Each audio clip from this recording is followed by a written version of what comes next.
ശരിക്കും കേരളം ഭരിക്കുന്നത് ആരാണ്? ജനം വോട്ട് ചെയ്ത് വിജയിപ്പിച്ച സർക്കാരാണോ, അതോ സഖാക്കൾ ബൂർഷ കുത്തക സാമ്രാജ്യ ശക്തികൾ എന്ന് വിളിക്കുന്ന അന്താരാഷ്ട്ര കൺസൾട്ടിംഗ് കമ്പനികളോ?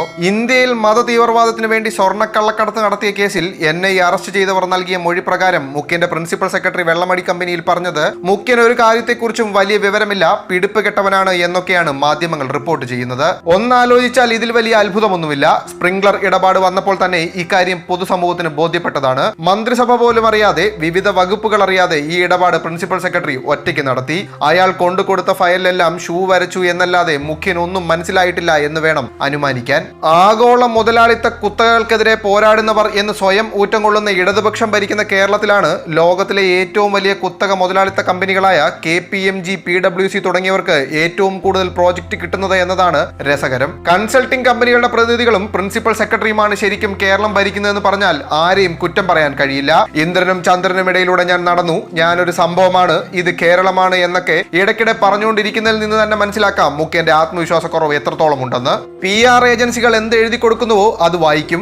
ഇന്നലെ പറഞ്ഞ എന്താണെന്ന് പോലും അറിയില്ല പുള്ളിക്ക്. ഉദാഹരണത്തിന് കോവിഡിന്റെ ആരംഭകാലത്ത് ഇറ്റലിയിൽ കുടുങ്ങിപ്പോയ മലയാളികളെ തിരികെ കൊണ്ടുവരുവാൻ കോവിഡ് ടെസ്റ്റ് നിർബന്ധമെന്ന് കേന്ദ്ര സർക്കാർ പറഞ്ഞപ്പോൾ ഏതെങ്കിലും ഒരു രാജ്യം സ്വന്തം പൗരന്മാരോട് ഇങ്ങനെ ചെയ്യുമോ, ഇങ്ങോട്ട് കയറ്റി വിട്ടാൽ ബാക്കി ഞാൻ ഏറ്റു എന്ന് നിയമസഭയിലും 5 മണിയുടെ ബെഡായി ബംഗ്ലാവിലും തള്ളിവരിച്ച മുഖ്യൻ ഒരു മാസം കഴിഞ്ഞപ്പോൾ പറയുന്നത് ഇന്ത്യയിലേക്ക് മടങ്ങി വരുന്ന പ്രവാസികളുടെ കോവിഡ് ടെസ്റ്റ് നിർബന്ധമാണെന്ന്. സ്വന്തം വകുപ്പുകൾ പോലും ഏതൊക്കെയാണെന്ന് ഭരണം തീരാറാകുന്ന ഈ വേളയിലും പുള്ളിക്ക് അറിയില്ല.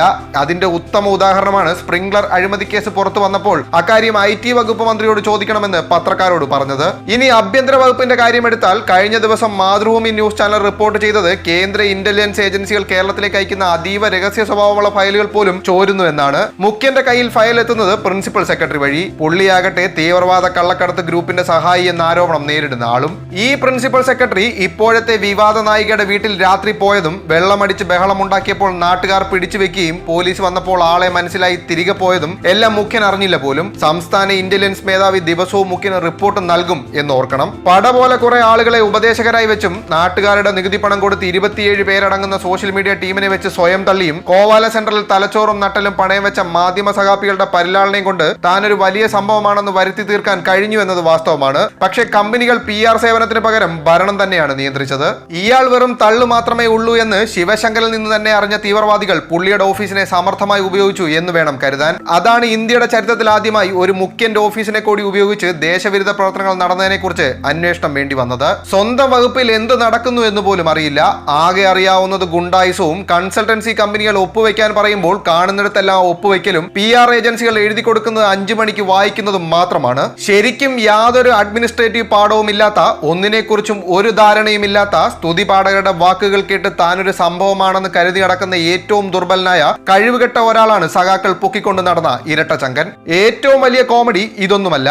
ആഗോള കൺസൾട്ടൻസി കമ്പനികൾ ഓട്ടച്ചങ്കനെ മുന്നിൽ നിർത്തി കേരളം ഭരിക്കുമ്പോഴും അന്തങ്ങൾ ഇപ്പോഴും ആഗോള കുത്തക മുതലാളിത്തത്തിനെതിരെ പോസ്റ്റ് ഓഫീസിന് മുന്നിൽ കുത്തിയിരിപ്പ് സമരം നടത്തുകയാണ്. അല്പം ബോധമുണ്ടെന്ന് കരുതുന്ന കാമറേഡുകളൊക്കെ സ്വന്തം വ്യക്തിത്വം പോലും കളഞ്ഞ് മുട്ടിലെഴിഞ്ഞ് ന്യായീകരിക്കുന്നത് കാണുമ്പോൾ ചോദിച്ചാൽ ലഭിക്കുന്ന മറുപടി കേഡർ പാർട്ടികൾ അങ്ങനെയാണെന്നാണ്. ശരിക്കും ഇടതുപക്ഷത്തെ ഉപയോഗിച്ച് തന്നെ ക്യാപിറ്റലിസ്റ്റുകൾ കേരളം ഭരിക്കുന്നു. പാർട്ടി നിയന്ത്രണങ്ങൾ ഒന്നുമില്ലാതെ ഒരു ഭരണാധികാരിയെ കിട്ടിയ അവസരം ശരിക്കും അവർ ഉപയോഗിച്ചു. ഇടതുപക്ഷത്തിന്റെ ഏറ്റവും വലിയ കരുത്തനെന്ന് പാർട്ടിയും മണ്ടന്മാരായ അണികളും തള്ളിമറിച്ച ആളാണ് ഏറ്റവും ദുർബലനെന്ന് ക്യാപിറ്റലിസ്റ്റുകൾ മലയാളികൾക്ക് കാണിച്ചു കൊടുത്തു.